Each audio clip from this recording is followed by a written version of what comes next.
thank you very much for coming. I'm very thrilled. I've never cut a ribbon before, so I'm very excited. But I was listening to Chris Evans this morning. I don't know if anybody listened to him. I think he's absolutely brilliant, actually. Having loved Terry Wogan, I think he's even better.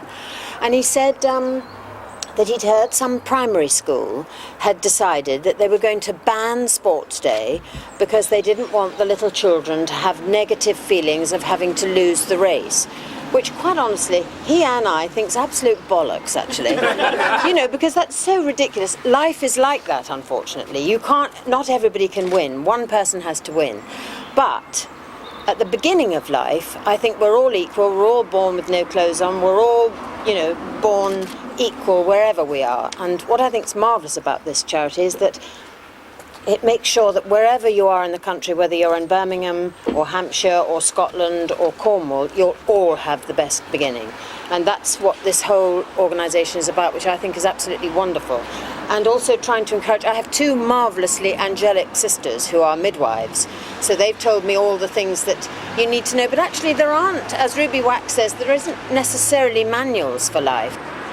Don't tell my son Angus, who I adore, who's now doing his GCSEs, poor boy, age 15. But actually, I went on breastfeeding him for 2 years. He'd kill me if he knew. Even though I tried to sort of think he'd better grow up and better wean him off, first of all, it's free, it's fun, and it's the most wonderful feeling. So that's what you must explain to everybody. But also, even when I was trying to say, I think we better not now, Angus, because you're, walking around now. And his father would say, oh, let him be, let him be. And strangely enough, the first word Angus ever said was, let him be, let him be. So anyway, I would always encourage that, but I know that's not necessarily all that this charity is about. I think it's an absolutely wonderful idea, and I know also it's jolly hard to ask people to give money in these times when we're all a bit short. Now I'm going to cut the ribbon before it rains anymore. Thank you very much for having me.